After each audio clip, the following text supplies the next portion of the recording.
It's Monday, January 31st, and you're listening to the Geek News Central podcast, sponsored by GoDaddy.com. Geek News Central is a proud member of the Tech Podcast Network. We got a great show lined up for you. And no, it's not snowing here in Honolulu, but I know most of you in the eastern part of the United States. Get ready for put your snowshoes on, but I'm going to be headed your way soon, so you may end up getting the last laugh. You know what comes next? Strap in. Here it comes. All right, people, I need a go, no-go for the Geek News Central podcast. Digital archive recorders. We're go fly. Microphone. We're go fly. Video feed. Go. Web browser. Go. RSS data stream aggregator. Go fly. Interflux Toddism suppressor. All right, I'm confused. Host readiness check. Welcome to the show. Welcome to the show. The Geek News Central podcast is a proud member of the Tech Podcast Network. If it's tech, it's here. All right, ladies and gentlemen, we are ready to go. Cue Todd in 5, Button, who's got the button? 4, There is no cause for alarm. 3, Everybody hold on to something. 2, Just press the button. 1. Aloha and welcome to the Geek News Central podcast. My name is Todd Cochran, coming to you as live as it can be from the beautiful state of Hawaii via the Geek News Central studio. Hey everyone, welcome to the show, and make sure you get over to geeknewscentral.com. Check out all the great content over there. Of course, check out our archive podcasts available via the podcast link, the special media file link that's up top of the website as well. Lots of great content for you to get subscribed to. You know, subscribing to the show guarantees that you will never, ever miss a single episode. So when you're over at geeknewscentral.com, all you really got to do is look at the second column of the website. There's a little orange box there that says subscribe. You can subscribe either to the audio or video podcasts. Of course, if you want to get subscribed to our special media feed, that's where we're choking and throwing about 100 other videos down the pipe at you over the next 5 days or so. And, of course, the Morning Tech Show is alive and well. A two-parter this weekend we did. The audio feed for that's alive as well for those of you that were missing the audio feed. But boy, oh boy, lots to talk about tonight. And, of course, if you're a new listener to the show, I want to welcome you to the Geek News Central podcast, recorded every Monday and Thursday night, and then made available Tuesday and Friday morning for your listening or viewing pleasure. This Thursday, though, no show. I'm going to be jumping on an airplane and heading to the very windy city and snowbound city that is about to get dumped on here in the next 24 hours, if it hasn't already started already. But I'll be heading out to Chicago. I'll be there for the weekend, and then I'll be coming back here to Honolulu on Monday, and we'll be back live here in the studio Monday evening. One of the most important things is get signed up for the newsletter. The newsletter contains everything I'm going to talk about during the show. You'll get a email blast with all of the links in it. So get subscribed to the newsletter. That's how you're going to stay informed when there's a new show up and what we've talked about. Of course, if you're watching us on Ustream tonight or over on Justin.tv, welcome to the show. And for those of you on Justin, I must make an apology. I had you on the last show plugged in on the two wrong jacks. I mean, you were getting hammered by the audio feed. So I've got that fixed for you, and you're good on Justin tonight. If you're watching the show post-show on Roku or Boxy, or even on the iPad or portable media device, again, hey, it's a great way in many ways to consume the content. And we're going to be on on some new BlackBerry products here soon as well. So look forward to having that available. If you've got comments about tonight's show, you can email me at geeknews@gmail.com, geeknews@gmail.com. And we take care of all listener comments at the very end of the show. We'll go through all of those. And, of course, if you want to call our action hotline or the voicemail hotline, you can do that 24/7 by calling 619-342-7365. For those of you overseas, +1 619-342-7365. Voicemail hotline's been kind of quiet over here over the last month, and don't quite know what to think of that. Emails continue to roll in, but feel free to blast away on the voicemail hotline. It's appreciated when you do, leaving comments about the show. I want to, of course, this is the last show of the month, and I want to thank all of our sponsors for continuing to supporting us here at Geek News Central. Really, the support of the sponsors keep the lights on here in the studio, keep my family fed, keep my house payment under control, and it's greatly appreciated, the support of all the sponsors. Of course, one of those being GoDaddy.com. If you're looking for a domain name, you really want to consider getting over to GoDaddy.com because they've got great products for you. Domain names starting as low as $7.49. Of course, if you're using one of my promo codes like CES25, you save 25% on your first order as a brand new customer. Todd will save you 10%. Geek5 will save you 15% on orders $20 or more. Lots of great products over at GoDaddy. Anything that you need to get you online, GoDaddy's a place to go. And here's the important part. When you pick up a product and service, you're supporting the show here. And find all my promo codes at geeknewscentral.com/GoDaddy. That'll get you a list of all of the great codes that you can use when you're over there getting ready to renew or buy a service. Now, one thing I want to talk about is prior to the last show, I knew there was an update coming out for the TriCaster. And I ought to actually, excuse me, ought to bring up a link for you if I can get to it quick enough. What's going to happen here is that I have ordered a new control surface for the show. It is it is an unbelievable. And let me bring up the control surface picture. I'm going to show this to you guys. Actually, let me bring up the camera one first, and let me just show those of you that are watching. This is the control surface that I have right now. Very, it's pretty straightforward. It has a few features that allow me to do, switch cameras in and out as needed, really live. But what's going to happen here in a few weeks is we're going to get a new control surface that looks a little bit like this. And it's essentially the 6-row monstrosity, if that's such a word, that's 28 inches wide by 11 inches deep. And this thing intimidates me just a little bit. But in anticipation of that box's delivery, the folks at NewTek rolled out a brand new update for the TriCaster.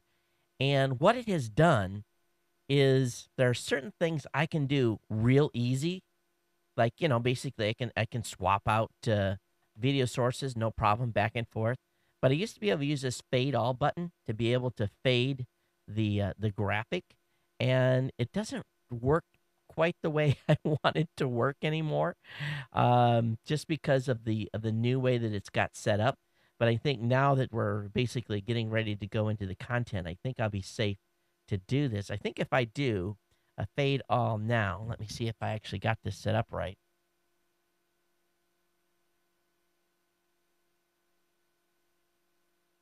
Is when I hit this, yes, it takes out the lower third. So it's extra couple of steps that until the new Surface gets here, I won't be able to do with one finger. And so, the upgrade's nice. They got a lot of new cool features, but and it's really going to make it pop when we get the new Surface in, because I'm going to be able to go green screen and do all kinds of cool stuff green screen with you.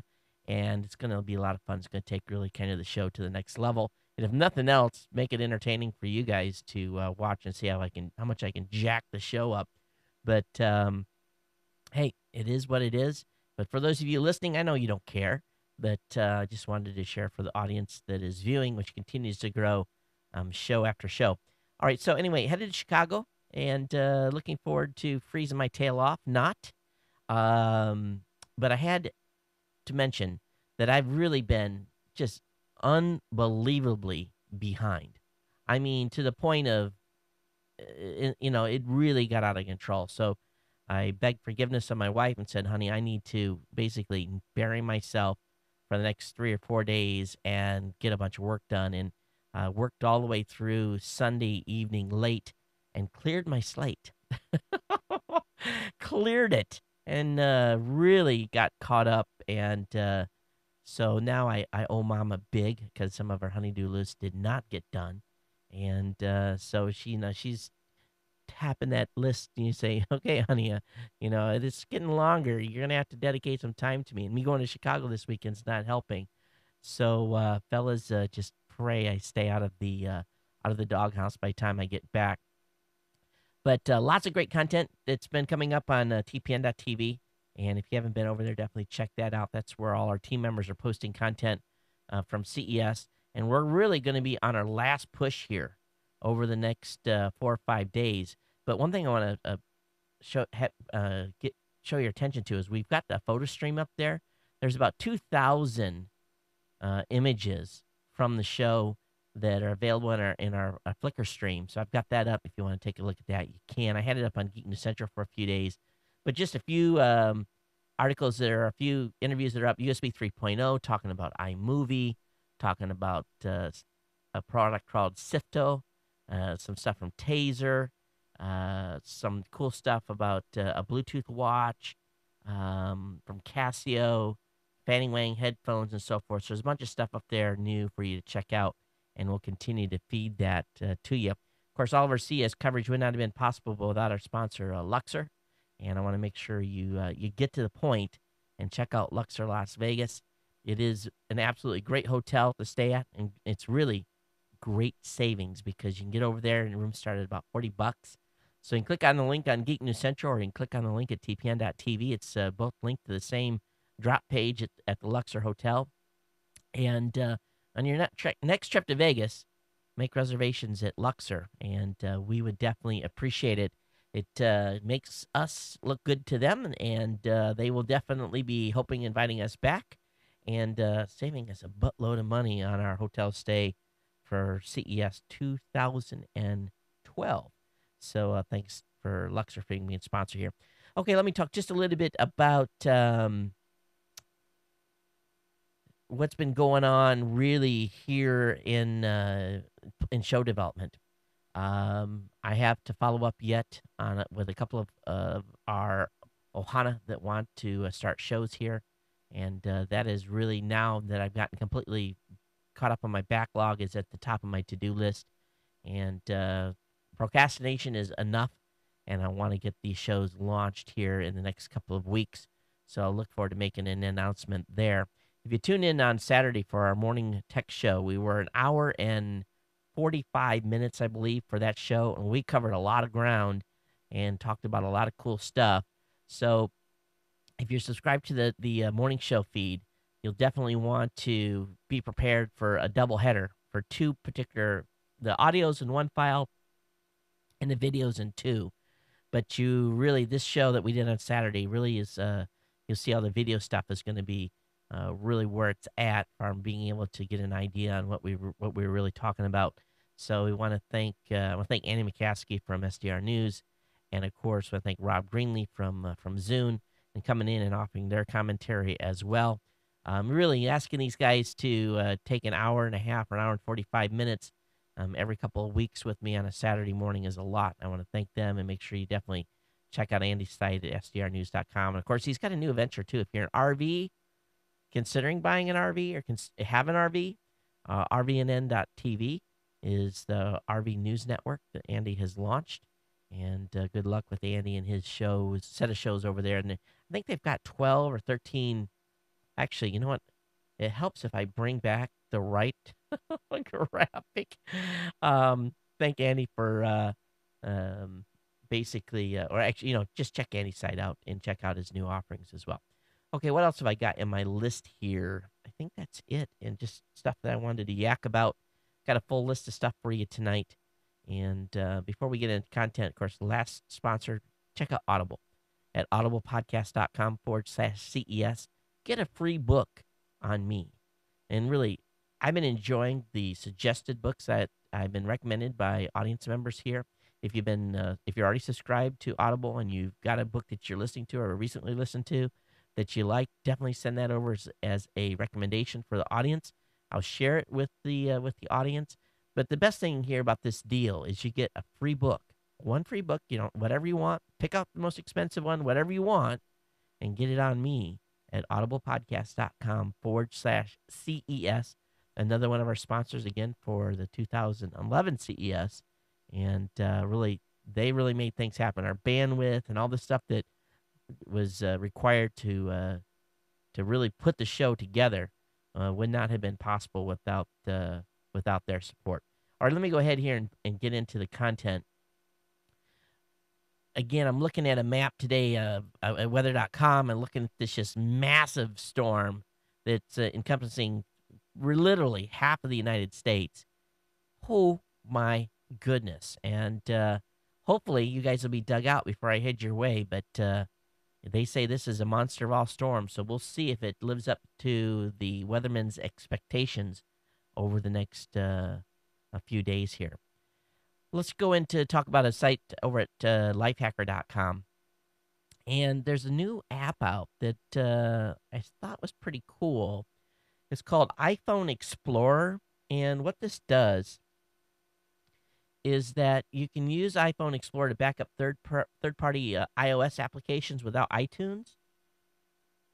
So this is a free desktop application that allows users to export and back up data from their again from their application without iTunes.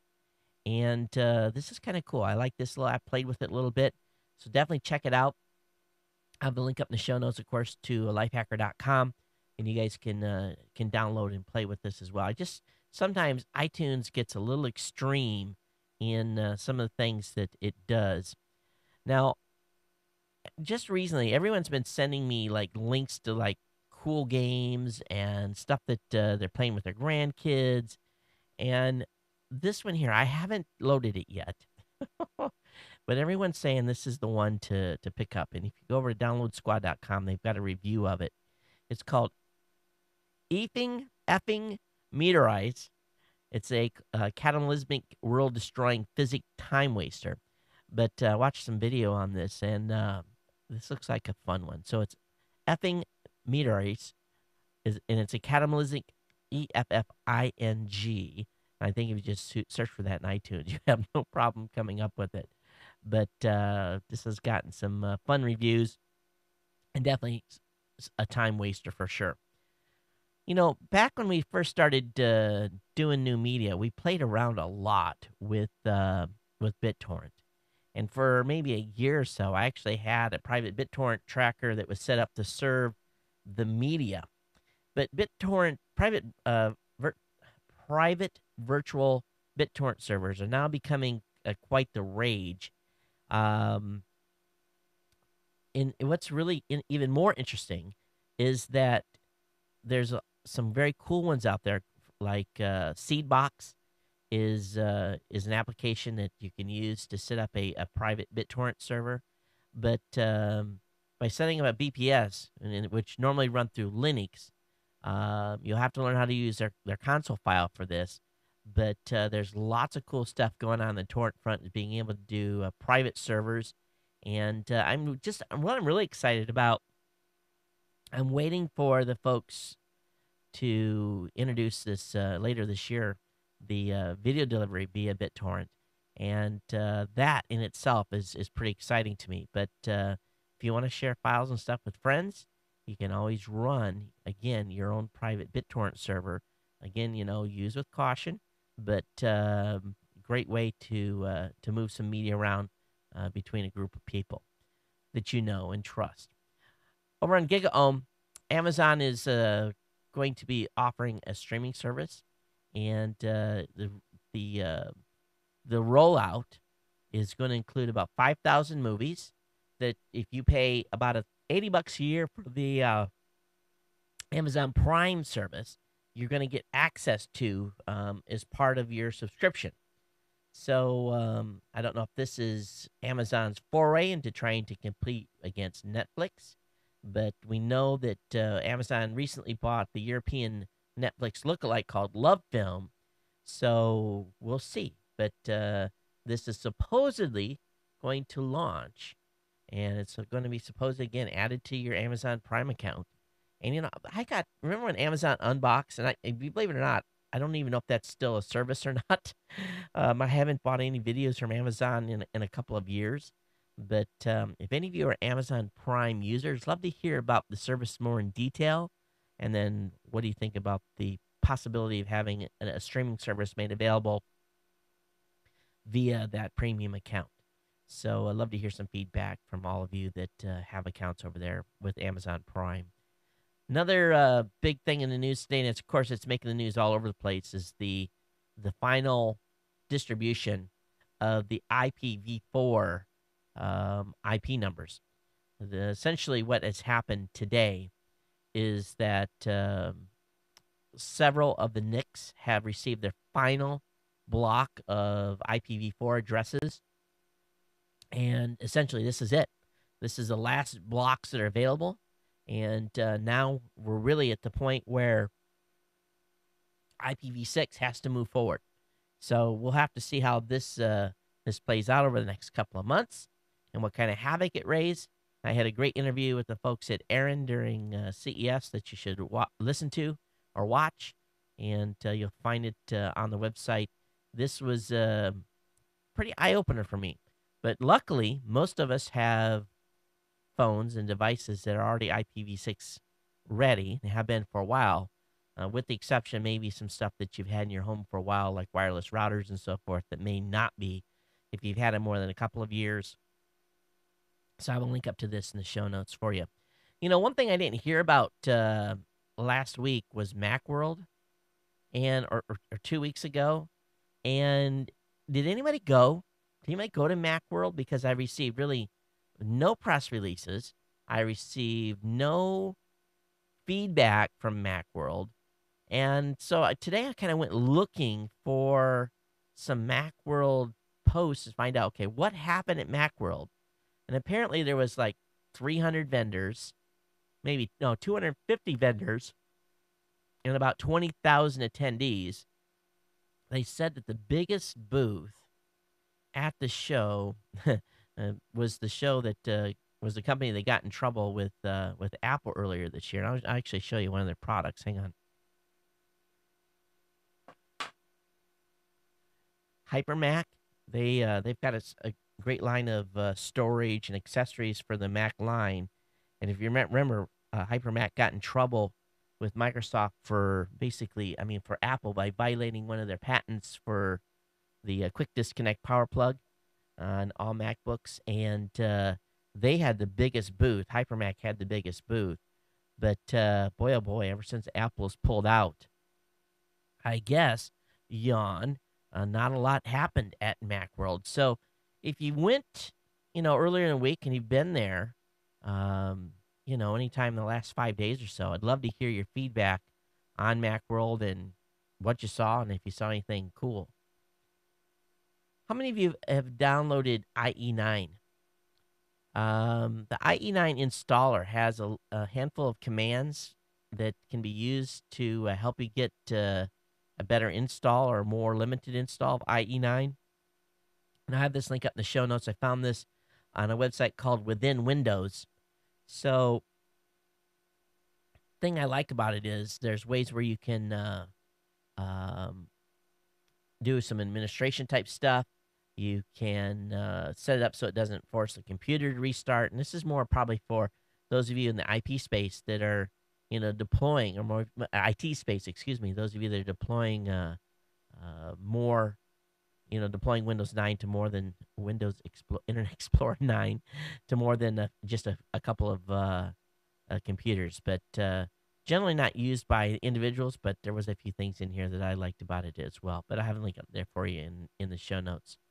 All right, today was the anniversary of Apollo 14 launch, and of course, this was 40 years ago today. Think about that. 40 years ago today, Apollo 14 launched on a Saturn V rocket, and it was the 6th human flight to the moon and the 3rd that landed.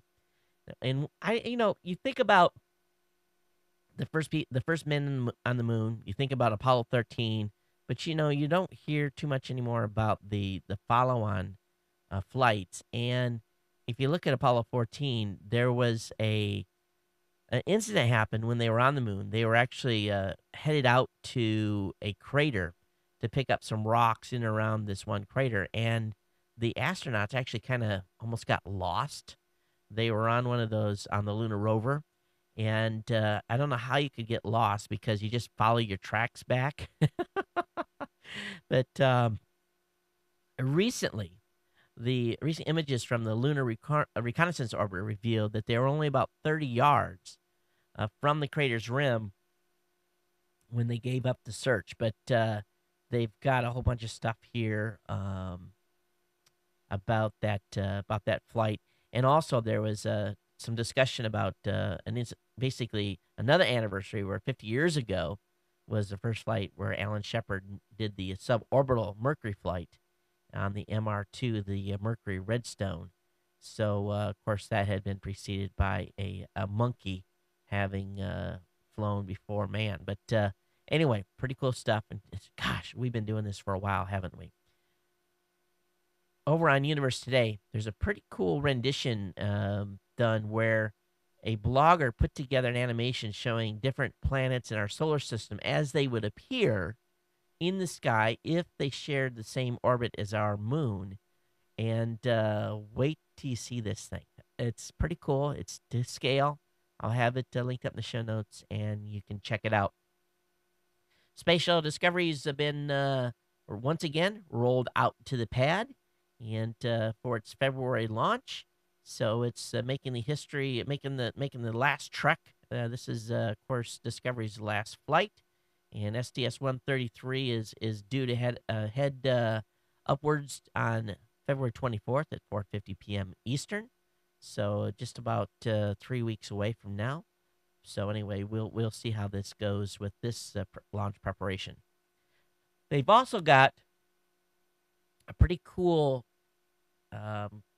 poster, and actually, what I'm going to do with this is I'm going to print this out for my kids, and it's pretty long, so you're going to have to do this in segments. I'm going to print mine on a photo paper, and then I'm just going to kind of splice it together for them. But this is a top to bottom look of the space shuttle and all the different components and what went into it and how the crew compartment is and everything that is associated with the shuttle and how it looks and inside. And this is a pretty cool. Let me actually bring this up for those of you that are watching. I can show this to you. And how cool this is going to be to print for your kids or nothing else. For yourself. And I must admit, this is, I'm a geek, so I love this kind of stuff. And I think this would be a great, if they sold this, if Space.com sold this whole thing, this would be kind of a cool thing to frame and have in a kid's room. So let me go ahead and bring it up on the screen here for you.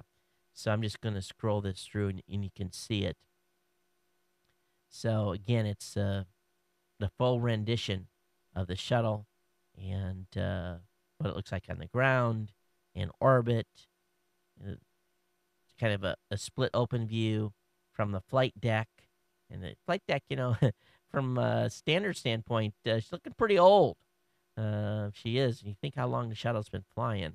And then the stack up for launch and a down-looking view. And just some pretty awesome stuff here. So anyway, I'll have this up in the show notes, and you can check it out. But this would make for a huge poster, probably 5 feet in length or something like that. But anyway, I'll have this link up in the show notes for you. Let's talk a little more about what's going on in the security space. If you are an IT professional, you may want to look at your telnet ports. Turns out that hackers are increasingly using telnets for attacks and using port 23 to get in. And, port 23, that was the port that hundreds and thousands of BBSs that were online you could connect to. Remember when I had when I first started doing the show, those of you that don't remember, I had bbsnets.com was up, and that BBS had run since, I ran that website, started it back in Guam when I lived in Guam many years ago, and just within the last 3 years took it offline. It was a FidoNet capable BBS. But port 23 was where everyone went to get in the system, and I had I think when I finally shut down, I think it was at 32 lines is what was capable. And that system took calls right up until the day I pulled the plug on it, and literally millions of people accessed that website over the probably 15 or 16 years that it was online. And some days I miss it, I do, but some things are better left non-resurrected. But port 23 is where hackers are headed. So if you're a security professional or IT professional, definitely take a look and make sure your port 23s are locked up. And at least the passwords to get into those accounts have been remedied so that no one can get in. There's a good article over in GigaOM talking about the startup economy and basically what's happened with funding. And you would think that with the recession and everything that has went on, that then investment would have been down. But the only quarter two of 2010 was the only quarter that less than $730 million in a single quarter was invested. And I'm looking through the stages of investment. You know, there's the seed rounds, Series A, B, C, Series D, and Series E rounds. If you ever start up and you get to Series E, boy oh boy, you've usually used a lot of cash. But it hasn't changed too much throughout the last couple of years, and the amount of money that venture capitalists and folks that actually do seed rounds are investing in. But I'm looking at the venture capital investment by state, and boy, oh boy, California continues just to be the winner here. Anywhere from 49, 52.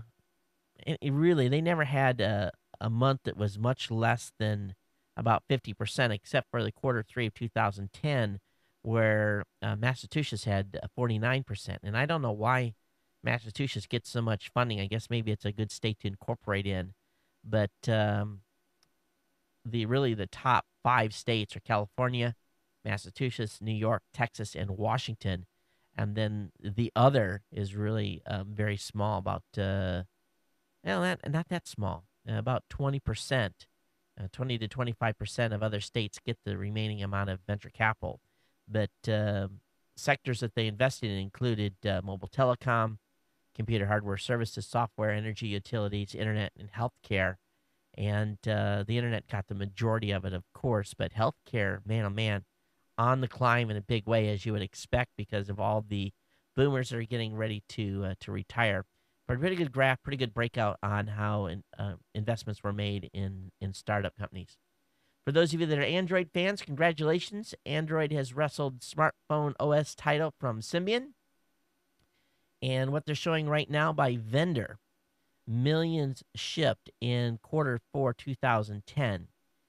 Google accounted for 33.3%, Nokia 31, Apple 16.2, RIM 14.6, Microsoft 3.1, and others were 3%, with obviously Android coming out on top.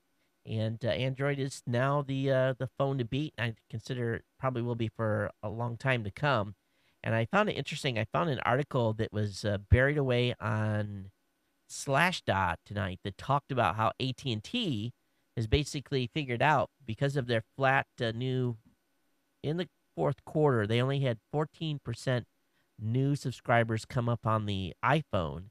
And so Apple is at this point going to be heavily moving into the Android market as well. So that just tells you right there that the iPhone is no longer king. Now, don't get me wrong.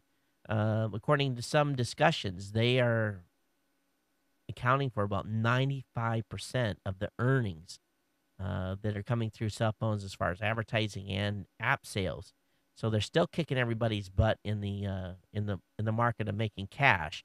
So that, even though the percentage of people getting iPhones are smaller now, they're still making the majority of money in the mobile space. So it's an interesting move. Been watching the battle going back and forth between Robert Scoble and Quora, and boy, oh boy, it's kind of been nasty here for the last 24 hours. That essentially, if you haven't been watching this discussion, it's basically Robert has basically thumbed his nose at those folks and is continuing to say he's finally waking up and saying these closed architectures where people are investing a lot of time in, coming back to bite people in the butt when people get overzealous and start shutting down accounts. So I'm always saying, folks, if you're going to have something online, you have a presence online, and you want to maintain 100% ability to say what you want to say and where you're going to say it, you're going to have your own website. You just can't rely on a third-party service to be as forgiving as, something that's on your own website. Dave Weiner has a good article talking about Deckly, DECK.ly. And what this is TweetDeck has announced this website called Deckly, which promises you to let you tweet more than 140 characters. And I went over to the website, and I just about threw up, in all honesty. It doesn't look that nice. Um, it really doesn't. The color codes and stuff that they've set up is kind of funny. But if you were looking for more than 140 characters and Twitter doesn't, if Twitter's cramping your style, you can definitely check out deck.ly by the folks, of course, again from TweetDeck. Now let's talk just a little bit about what happened in Egypt. You guys have seen all the news. You've heard everything about the shutdown, about the protest, and it's pretty obvious where this is headed. But you think about it now; they are still offline today. Today, Egypt shut down the last ISP, and what's really scary here is this specific ISP. And we were talking about this on the last show. This specific ISP is the one that allows communication with the Egyptian stock market, and also support brands like Coca-Cola, ExxonMobil. So here you've got Egypt now that it was already isolated for the last 2 or 3 days, and now it's even more isolated because they have pulled a plug on the last ISP. Can you imagine being an investor in the Egyptian stock market? They have lost their minds. It was already bad enough, and it makes you really sit back and go, But they have effectively, this is like committing suicide. This is you just watch and I don't know how many Egyptian companies were on their stock market, but no external investing is going to be able to be happening. And I don't know what's going on inside the country, if the stock market's been closed or what. But this does not bode well at all for Egyptian business, let alone the people that are protesting. So that's it. They are completely unplugged, and people are still connecting now via dial-up. They're going out with modems and stuff. So that's kind of their way to their connection to the outside world. But a modem's not going to support a stock market for sure. Let's talk just a little bit about backing up here a little bit. Google. There's a Google exec missing in Egypt. So one of the senior leaders there hasn't checked in, and it shouldn't be too surprising. How can he check in with the smartphones and the internet down? There may be no way for this guy to check in. But one of Google's main contacts there is MIA. One thing I found that was interesting was Al Jazeera was being king on basically all the Egyptian news, and everything coming out of Egypt was either coming from Al Jazeera or via satellite through CNN or Fox or one of those groups that were there they had satellite connectivity. But Al Jazeera did a real interesting thing. They made all of their Egyptian coverage available via Creative Commons. They basically said, okay, you can use it to your heart's content. And about the time they did that, the Egyptians pulled the Al Jazeera's license to broadcast out of Egypt, so basically shutting them down. And so this is pretty wild. Now they're kicking out the news companies. So I don't know if any American news companies have been affected, but Al Jazeera has been unplugged as well. So. But it was kind of cool that in the meantime, they made available all of this content via a Creative Commons license that was open and allowed people to use it. You may not be happy with some of the stuff they report on normal circumstances, but it is interesting to see where they went with this content. I'm always looking for cool stuff to keep organized. I have a very crowded studio here. Things are always stacked up on top of one another, and I can clean this room, and within about 2 hours, it doesn't look like it's been cleaned in months. And I found what's called a power hub. It's basically a way to keep your cables pretty organized. And this is exactly what the doctor ordered for a space back here, where basically in the studio, I've got several computers and a bunch of drops back there. And this particular power hub definitely is going to come in handy. They're $24 each. And, of course, I found these over on ubergizmo.com. Have a link in the show notes for you. But Power Hub is here to help, and I like anything that helps keep cables organized. And if you're one of those type of folks that's a neat freak, you don't want to come inside my studio and basically look underneath the tables. But in reverence to my wife, I'm trying to make the studio a little more user friendly, I guess, for better words, or wife and visitor friendly. All right, Google Docs have been updated. If you're a Google Docs user, Google's Internet Office Suite Google Docs is receiving some new updates that's going to increase its functionality. This is going to be rolling out over the next few days, and Google's added new filters that allow you to look for documents much more easily, as well as an option called priority sorting. It works similar to the priority inbox in Gmail, and I like that because I'll be able to, there's certain documents I'm in a lot, and I'll be able to put those at the top of the list because I'm always like, where the heck are these things in the stack? And along with some other document organization type stuff. And as many documents as I've got it in Google Docs, this is happening at a good time. So how many of you are finding yourself using Google Docs more and more? I know that I'm using mine a great deal, or I'm using Google Docs a great deal. A little more space news. A Japanese cargo spacecraft reached the International Space Station today. It's carrying several tons of supplies and equipment for the crew, and the station's arm reached out and grappled the spacecraft, and the crew used the arm to berth the module with harmony. About 3 hours later, and then the latches separating the station and spacecraft opened late this afternoon, and they're unloading the cargo.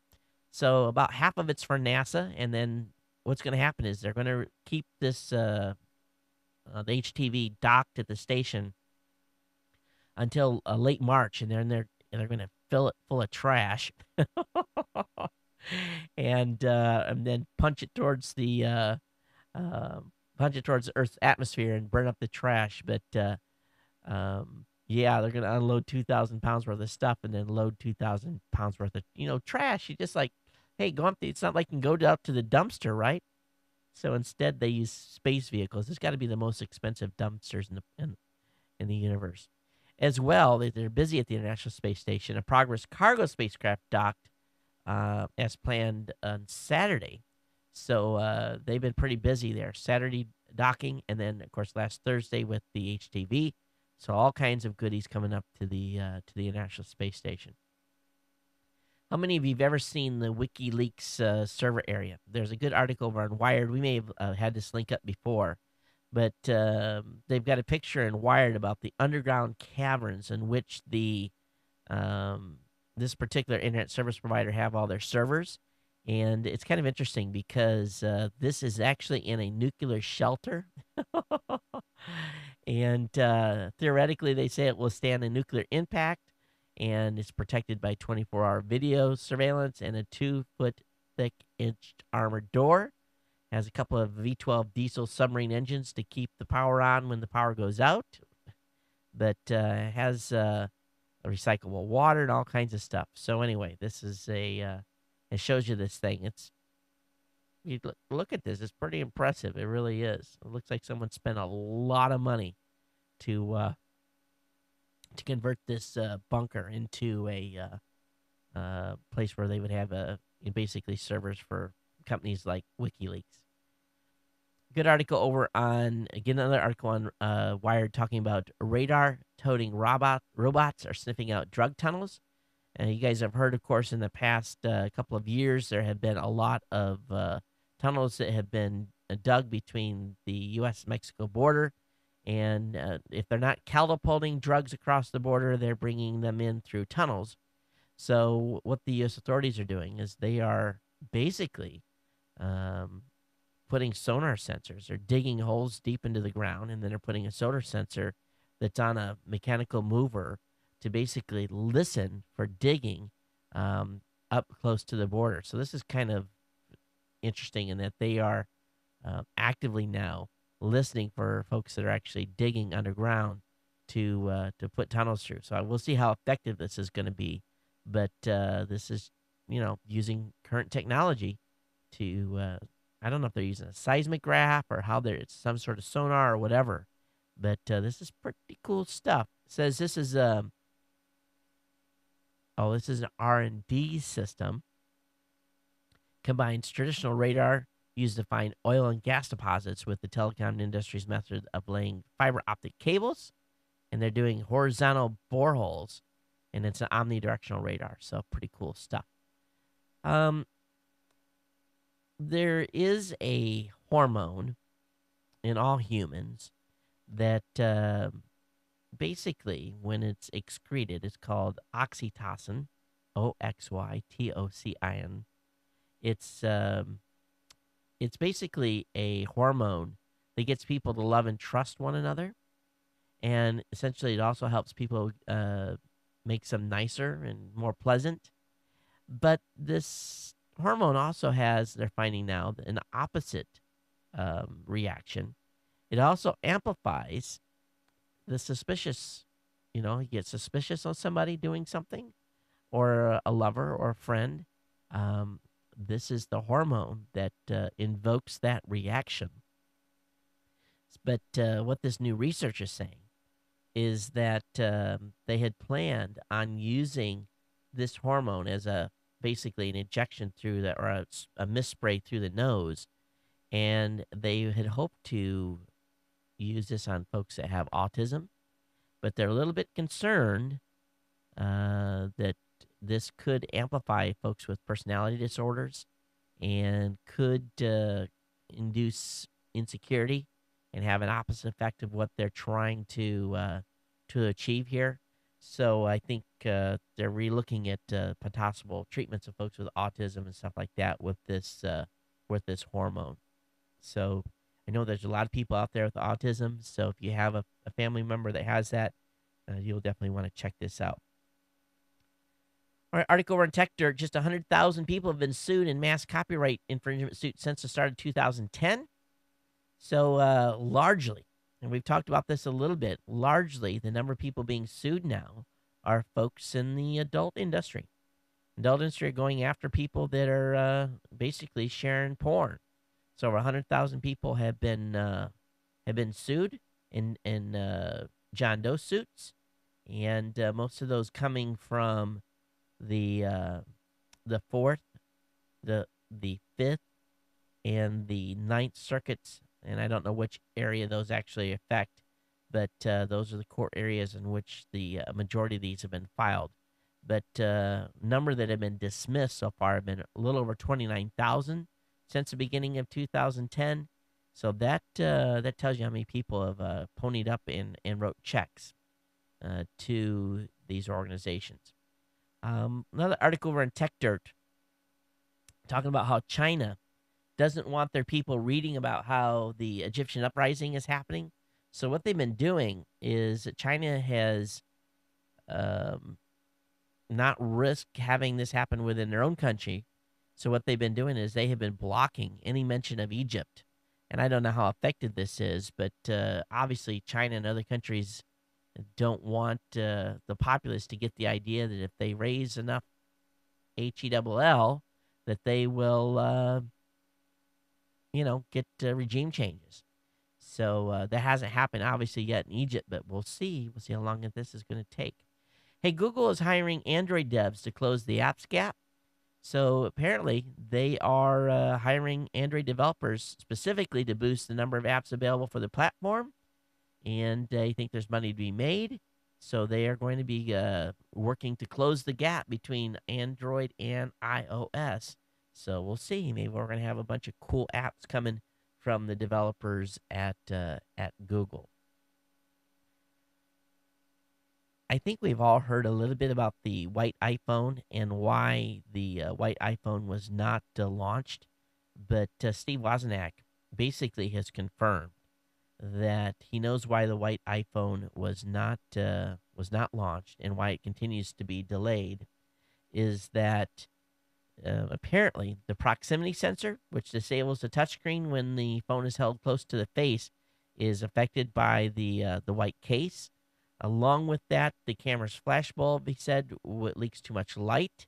So these are a couple of the problems that have happened with the white iPhone. Of course, Steve Wozniak had his iPhone 4 basically upgraded with the 17-year-old entrepreneur who made headlines back in November on getting some basically the shells and being able to do conversions for a price.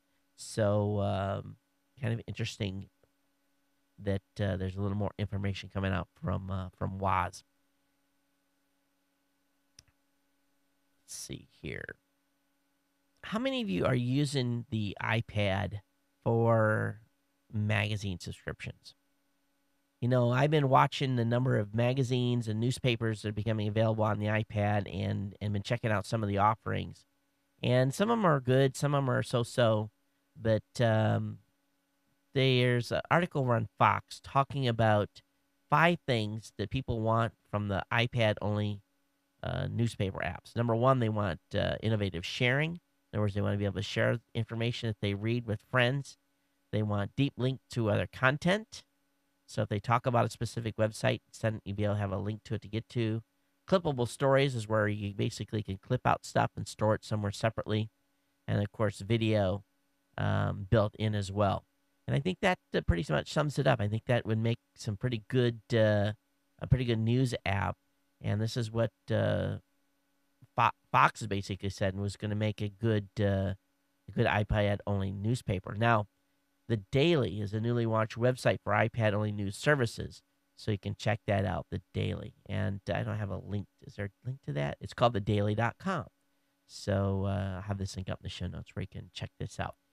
All right, over on Digital Trends, they got some in-depth write-up on how Egyptians are getting on the internet in light of the crackdown.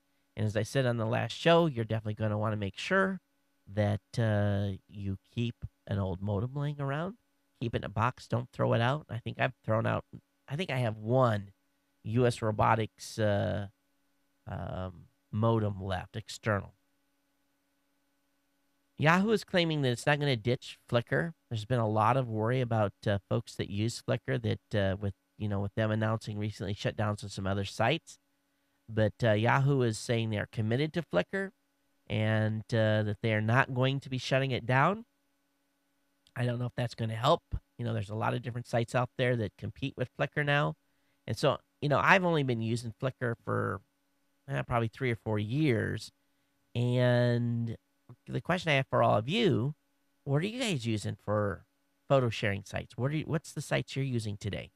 And why? I'd love to hear your feedback on good alternatives to Flickr and why you like those services. So definitely drop me an email at geeknews@gmail.com or voicemail hotline at 619-342-7365. Last week Netflix came out with a list of ISPs that ranked fastest to really the slowest. And if you remember, as we talked about that, Clearwire was really the loser in that performance game. So Clearwire is has an interesting spin on this. Clearwire said it was jazzed about being the only wireless carrier on the list, and the company suggested that Netflix omitted important context for its data and referred to reports by CNET and sister site ZDNet for the kind of information Netflix should have included, which was essentially that the performance of wireless networks can be affected by the distance between a customer and a cell tower. Well, I'm going to be the first one to tell you guys. I got a Clearwire modem sitting right over here. It's got 5 bars on it. I can physically see the location of where the tower's at, and there's no way I could watch Netflix over that Clear modem. It just wouldn't work. Now, I want to update you guys on what's going on with my DSL connection. On a Sunday, yes, Sunday, Hawaiian Telecom knocks on the door. Said, hey, I'm here to fix your DSL. And I'm like, on a Sunday? You're working on a Sunday? You're kidding me. This is the same company that told me it would be February 3rd before someone showed up. Well, we went out to the box, made a few changes. We came in here. DSL looked like it was up, running. We, kind of watched the performance of it. And I'll be doggone, it wasn't 2 hours he was gone before my DSL's dropping again. Only thing I think of is we've got a problem here in the house, and I'm going to have to run some cables. So just something that's going to have to wait, but I'll do some more testing tomorrow when it's daylight, but just drives me crazy that I have an internet connection down, and really hurts me when I'm doing show night.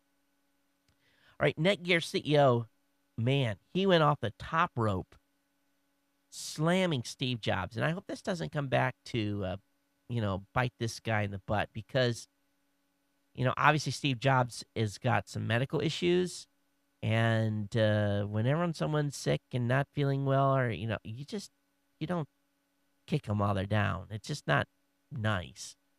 But Netgear chairman and CEO Patrick Liu reportedly slammed him, and basically saying that Apple would have to open its platform so it can compete with Google Android in the mobile space. He says, and this is the weird part, he says, and I thought that's kind of like, oh.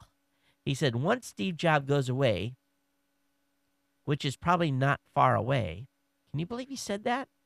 Then Apple will have to make a strategic decision on whether to open up the platform. Wow.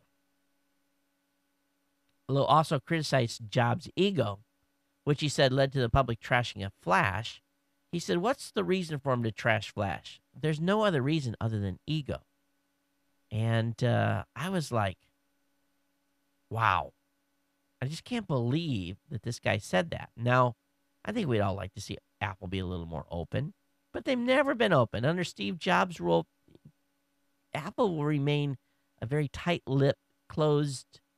They're going to tell you what they want you to know. And the message is going to stay very controlled. After all, why have you been paying, 2 and 3 times the price for, and me too, for Mac gear?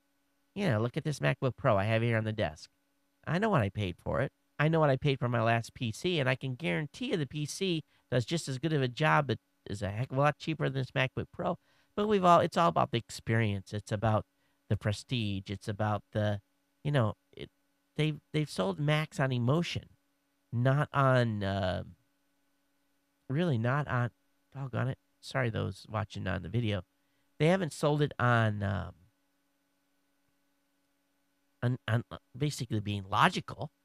The reason to buy a MacBook Pro instead of buying, an equivalent PC is much of that is emotion. And anyway, that's that. Okay, so let me go ahead here and move on to the next section here. Comcast has closed the book on the NBC deal, so Comcast now officially is the handlers, and Comcast owns 51% of NBC Universal. General Electric still owns 49%. The new company, which will be called NBC Universal, is valued at $37 billion. The FCC is moving to dismiss the net neutrality lawsuits. The FCC is basically saying that Verizon and Metro PCS that challenged the FCC new net neutrality regulations pulled the button too soon on their lawsuit. They said that the rules that govern when and how parties may challenge FCCs are clear, and the Verizon and the other company did not abide by those guidelines. I don't know how the FCC can say when you can sue us or not, but anyway, at least that's the take the FCC folks are saying. If you have an AdSense account, there's new standards that are out on user-generated content. Google is being very picky. They're saying, really, they sent a reminder today that contained really some pretty amazing statements. They said, you are responsible for ensuring that all of your content, including user-generated content such as forum posts, blog posts, or outside feeds, are in compliance with AdSense policies on any page or site for which you've enabled AdSense ads.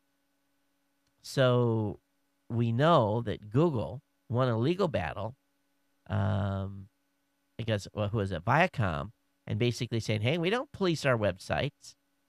And yet now Google wants its AdSense partners to police their own websites before they're putting AdSense ads on those. This is kind of curious language by Google. So I have the link up for you in the show notes. You guys excited about the LinkedIn IPO?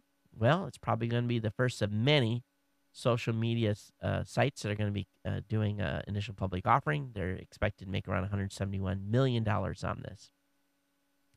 The BBC is reporting that Microsoft has announced a warning over browser security flaw. So this is a critical warning, but unusually, they've already issued a patch. Now, this bug is potentially affects every user of the Internet Explorer, with around 900 million people worldwide. They issued a patch to defend against the attacks and said it was working to develop a long-term fix. And there's basically a fix-it security patch. It's available for download. This is a support number on the Microsoft website. If you want to go to the actual the KB article, it's 250-1696, 250-1696, and you'll find the link there. It's basically over on Knowledge Base. Again, the link to the Knowledge Base article is 250-1696. Or you can just check this BBC article out with a direct link to it, okay? Along with that, apparently there's been a lot of movies making it into the iTunes store that are not supposed to be there. A number of copyright infringement takedown notices have been issued by a lot of foreign film creators. A couple in Russia said, hey, you've got content up that's covered by copyright. You need to take those out. And Apple's complied. But it looks like a lot of stuff is starting to drift into iTunes. It's not supposed to be there. I want to talk about here just for a few minutes about the FBI executing 40 search warrants across the United States. Now, what they are doing is they're gathering evidence on the anonymous distributed denial of service attacks in defense of WikiLeaks last year. So apparently the FBI is going after those folks that targeted Visa, MasterCard, PayPal, and Amazon, and they've been kicking in doors. Here's the thing that I find interesting. Here was a posting on a forum. FBI, police, FBI, get your arms up and don't move them. Walk downstairs right now. Do not move your hands. And he goes on to say, there were 2 real guns pointed at me. Goes on to say, me and one cop car, girlfriend in the other. 3.5 hours later, they took all of his electronics.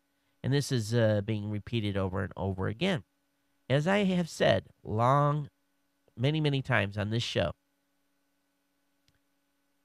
if you can't do the time, don't do the crime. And if you're going to participate in a denial of service attack against Visa, MasterCard, PayPal, financial institutions, by the way, companies that have deep pockets and much more resources than any of us combined, if you're going to do something stupid like this, you better be prepared to go to jail. So, and you better be prepared to have your door kicked in. You better be prepared to have all your electronics taken. And, ha, ha, ha, I'm doing a denial of service attack in defense of WikiLeaks. And I bet you having all your computers gone would be, that's got to be fun. And this guy goes on to say, I didn't have time to delete everything off my computer. They've got everything. I didn't consent to a search. If the FBI is kicking your doors in and you're guilty and you don't want all your stuff taken away, you know what you got to do? You need to be like, stand up, say, it's that computer right there. You want the password? Because you cooperate, you might not go to jail. Because I guarantee you, the FBI is going to be able to unlock your computer. They're going to get that information, and then they're going to tell the court this person did not cooperate. And then you're going to go to jail. Can't do the crime. Can't do the time. Don't do the crime. Oh, Canada. Oh, Canada. Oh, my goodness. This is going to hurt. Starting on March 1st, Ontario tech-savvy members who subscribe to the 5 meg plan have a new usage cap of 25 gigs. But this is substantially down. In other words, if you subscribe to the 5 megabit plan, your usage cap is going down from 200 gigs to 25 gigs. Now, tech-savvy is basically saying, hey, we're repricing everything. And if you have an issue with that, you want to get more than the 200 gigs, you can pay him $1.90 per gig. Bottom line, no more unlimited surfing. Tech-savvy users have bought the high-speed internet premium plan at $31.95. Now get 175 gigs less. And if you're out there surfing and getting stuff off of Netflix and different movies, if you need protection, yes, you can buy blocks of bandwidth at a whopping $1.90 per gig. Whew, boy, that's a bargain, considering it probably costs them 2 or 3 cents. Insane. Totally insane. Now, along with that, a bunch of the ISPs are starting to become crybabies. ISPs want per gigabit payments from Netflix and YouTube. Incumbents ISPs are saying, you're costing us too much money to move this data through our network. And for our networks to stay viable and for the future of the internet to continue to move forward, internet companies want 3.7 cents per gigabyte of traffic moved through their network from YouTube and Netflix. I'm a customer. I pay for my internet service. I pay a lot of money for my internet service. Yet, these internet companies want Netflix and YouTube to pay for the data to go through. What happens when they don't pay it? Are they going to shut it down? Are they going to block it? Go ahead. Go ahead. Try. The genie is out of the bottle. What do you guys think? Think they're going to be effective with this? Ultimately, our prices are going to go up because that's what's going to happen. All right, if you're an Intel user or Intel stockholder, be prepared to be pummeled in the market tomorrow, or even maybe if it happened today, I don't know. And as a disclaimer, I do own stock in Intel. But Intel is recalling Sandy Bridge chipsets due to a SATA screw-up. So the 6 series chipset for use with Sandy Bridge processors released earlier this year has a pretty bad flaw that the company is recalling and replacing the affected parts. The chipset, which provides PCI Express, USB, and other connectivity to the processor, have a problem in their SATA controller, causing performance to degrade over time. So you're supposed to work with your dealer or whoever you bought the product from. So if you've taken delivery of any systems with the P67 and H67, again, P67 or H67 Cougar Point chipset, those chipsets are good. Oh, no. These are the ones that need to be replaced, but they're okay for now. You can use them, but they're going to be back in production of the chipsets in February. So I apologize for the confusion. I have the link up for you in the show notes. All right, I had a number of articles tonight that I skipped that I didn't feel like, once I got to them, I didn't feel like going over. So I have those up in the show notes for you. Let me go ahead and get into the email comments. Actually, I had one voicemail comment, kind of a weird one. It only lasted 11 seconds, and I don't even fully get it, but let me go ahead and play it for you. All right, here we go. Let me turn the volume down so you don't get blasted here. Okay, let's try again. Oh.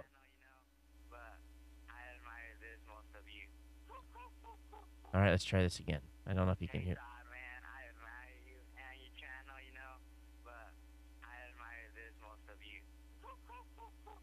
Oh, that was horrible. Anyway, somebody says, I admire you, and da-da-da, and then they said, hoo, hoo, hoo, hoo.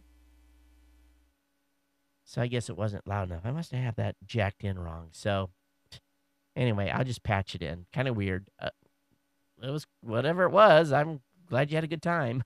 All right, let me look at what we've got for email tonight.